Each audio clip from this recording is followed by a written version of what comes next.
Okay, so I'm here with Rory Hill, creator of the Hills Herbal Health Detox Program.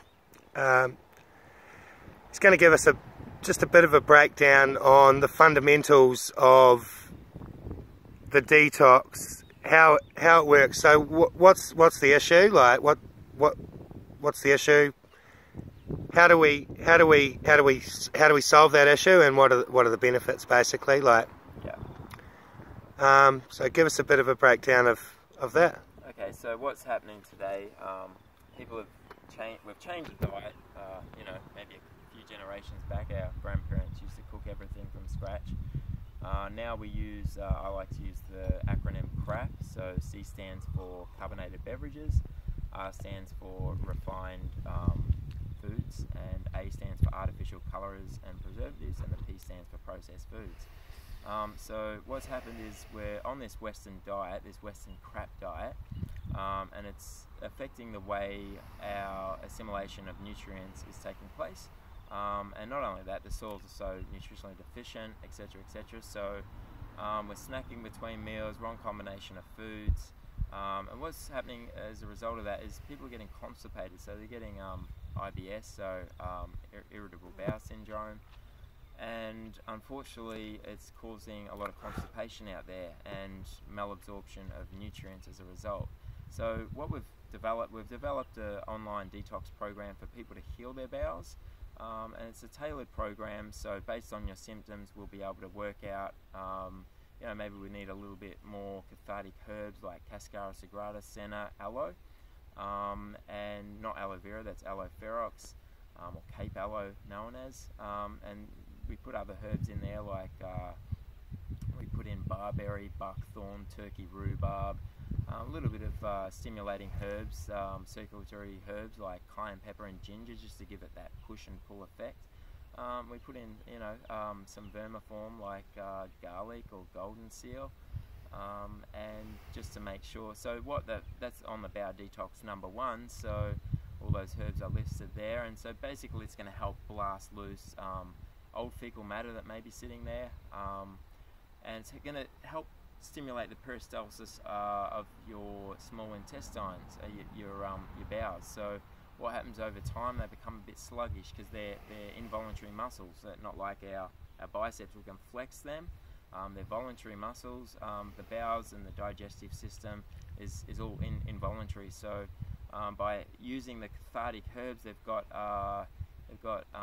an anthraquinone glycoside known as amodin, and that just some of the chemicals within the Cascara sagrada, the senna, the aloe, helps to stimulate the peristaltic movement of the bowels to help you evacuate, you know, and open your bowels more commonly. So what's it common to see from people starting to take the Bowel Detox #1? Like what kind of things can you? Yeah, so the effect you're going to see is, you know, it's pretty normal for someone to open their bowels like maybe 3 to even 6 times a day, and often very large amounts. So if you're looking down at the toilet and you don't have that eye bulging experience, then I'd be very surprised, and it's time to up the dose a little bit. You know, add an extra capsule every day until you're looking down. And you're seeing something of size coming out, because it's basically most people are full of crap, like I like to say, and it's probably the only time you can tell someone that, and they'll laugh at you. So how often should we be going to the toilet a day?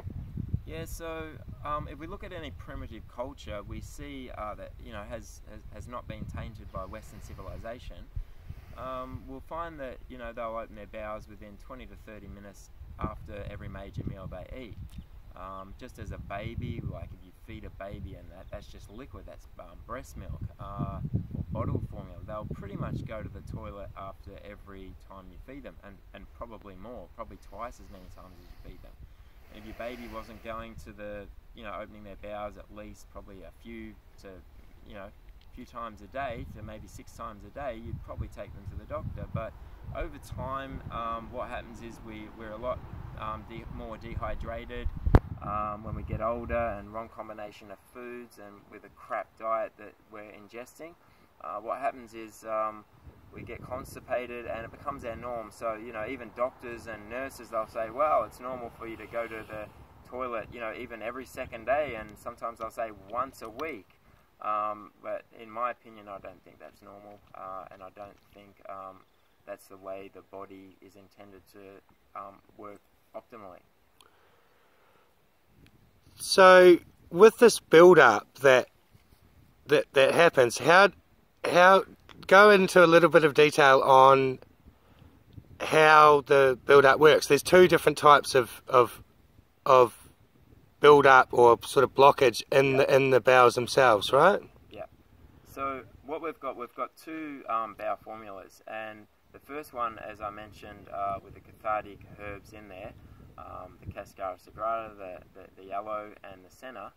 I'm sure everyone's heard of senna and caloxyl, and that's in the allopathic line of medicine, where doctors prescribe it on regular occasions for patients that are constipated.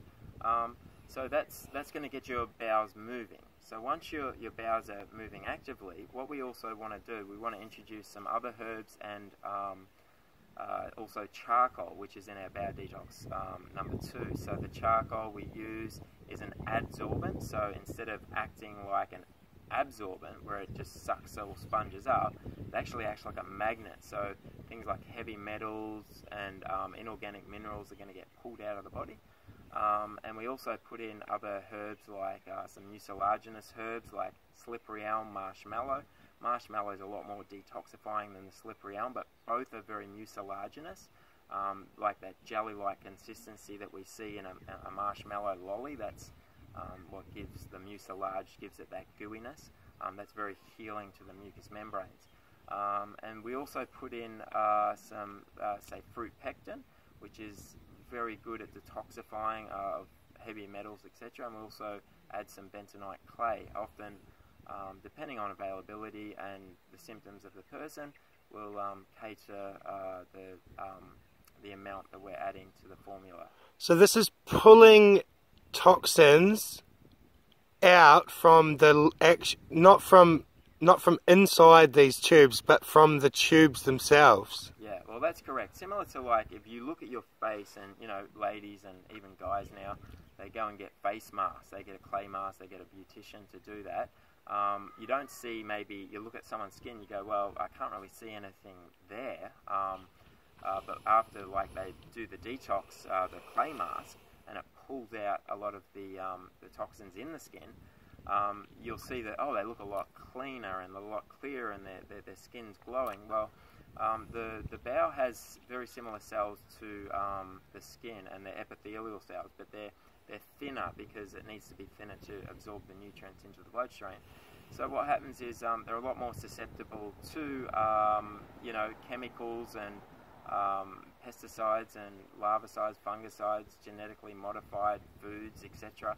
So yeah, so what happens when we put a patient on the formula number 2 is with the adsorbent herbs and the mucilaginous herbs and the bentonite clay, it pulls out a lot of the toxins, and it's more from a micro chemistry or chemical reaction rather than a macro, you know, pushing the feces out, whereas that's what the formula number 1 is. So the formula number 1 clears the way, and yeah, the stuff that's sort of inside, and then that opens up all the space so that this formula number 2 can actually get access to those, like, those cells that, like, they're obviously designed to absorb nutrients, but at the same time they can also absorb other things other than nutrients, which are unnatural, that usually wouldn't be in the food in the first place. Yeah, and that'll so that'll take up the surface area of the bowels, lessening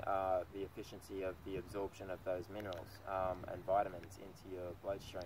So then you've got this phenomenon happening where you're craving food. You're craving food because obviously your body wants nutrients, but it's actually not getting those nutrients, so you're eating more food. Yeah. Than what? Yeah, exactly. Yeah. So. And you're not absorbing as much nutrients. Yeah, yeah. Like a horse cribbing on the fence, it's actually minerally deficient. So the farmer will get a lick of salt or some fortified alfalfa, which is very nutritionally dense, or leucine they call it, I think. So yeah, and basically yeah, so yeah, it's very important to make sure you're getting the right nutrition. You know, while you're on the bowel detox, we give a superfood as well, so you're getting the living nutrition of the plants and the herbs. So once this, so we're starting off from a point where we could be eating the wrong kinds of foods, and we're eating more, potentially much more than what we need to be eating to get the nutrients that we need. Yeah. And we're turning that around, cleaning everything out so that we can eat less food, yeah, better quality food with more nutrients in it, and absorb all of those nutrients. Yeah, and you know, you're not going to feel as hungry because you're absorbing the vitamins and minerals maybe, you know, 300% better, or maybe 500% better, depending on your toxicity level at the time. And maybe 100% better, I don't know. But definitely there's going to be an improvement there if you're increasing the surface space for the bowel to absorb the nutrients. And yeah, so whether or not you're constipated, this is even if your bowels are moving, and yeah, most people, it's possible and highly likely that the second step with the formula number 2, which is designed to pull the toxins and blockages out from the, would you call it, is it a lining, or is it? Yeah, casing, lining, yeah. So, pockets. So that, and that's where people, even if they're not, whether they're constipated or not, they're going to notice a big difference. And yeah, absolutely. So what kind of stuff can be stuck inside that casing? Like, well, it's similar to a water filter. So, like, you know, you can look at water and you go, well, that looks pretty clean, right? But you know, why do people use a charcoal water filter? Most of the old school water filters, you know, 90% of them are made of charcoal. Well, charcoal pulls out, you know, pharmaceutical drugs, residue. It'll pull out inorganic minerals like chlorine and chlorine, fluoride. So basically, when you're consuming, they even use it in emergency departments today. You know, I've looked after many patients post-overdose of particular medications, and what do today? Still pump charcoal down into the stomach at a maximum dose of 50 grams, which I think is about 100 capsules of a 500 milligram size capsule. And so you don't really need to worry about taking an overdose of the charcoal. It's not gonna kill you. The only symptom you would have would be constipation, and that's when you want to, maybe if you're getting constipated while you're on the formula number 2, the bowel detox number 2, you want to add the bowel detox number 1. So just increase that by maybe a capsule or 2 a day, so it's going to continue to blast loose the old fecal matter that's being drawn out, or the toxins that are coming out of the bowel. So it can actually pull that much stuff out of this lining that it actually ends up making you constipated again. It swells up, it's pulling out, and it's kind of absorbing and swelling up. Yeah, like people have you know, opened their bowels with 10-foot long black fecal encased matter, and yeah, often people might think that that's like maybe there was chronic constipation. It's possible, but I think it's more so when what happens is, because when a doctor goes in and they do an endoscope, they you know, basically put the camera up someone's you know, in their bowels, and they look around. Well, they don't really see any black encased fecal matter, so you know, doctors think that the naturopaths or the herbalists are like quacks. They're like, well, what are they talking about? This black fecal encased plaque or whatever they're calling is in there. We can't see anything. Even the patients that are constipated is quite a clear space on the inside of the intestines. But so that's where it is a microchemical reaction that's taking place, where the charcoal is pulling out the toxins from the inside lining of the small intestine. Because it's hundreds of meters of this lining, right? Well, the surface area is quite large, but the intestines aren't quite that large. But what is the surface area, do you know? I'm not 100% sure off in my mind, but the length of the from the GIT, I think it's about we're looking at from start to finish. We're looking at about, I think it's something like 30 feet. 30 feet. 10 meters of lining that we're going through. So if you had if you even had tiny little like particles in each bit, when you pulled it all out, it could be enough to block it up. Like. Yeah, absolutely, yeah. And you know that happens because you know, you also want to be careful with the charcoal, not to take it too close to other medications if you happen to be on medication. It's pretty much the only two effects it can have is, you know, adverse effects is constipation and absorbing maybe nutrients from your food, or also from medications you're taking. So just to have it 20 minutes either side of that, or 30 minutes either side of food or medication would be fine.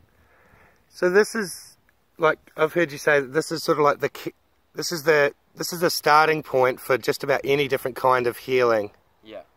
Yeah. It's like. Yeah. So you know, Hippocrates said, "Let food be thy medicine, and medicine thy food." He also, that was about 2,500 years ago. He also stated that the health of the patient is in the stomach, and science is just starting to catch up, and we're learning that, you know, the amount of cells that are in our body, well,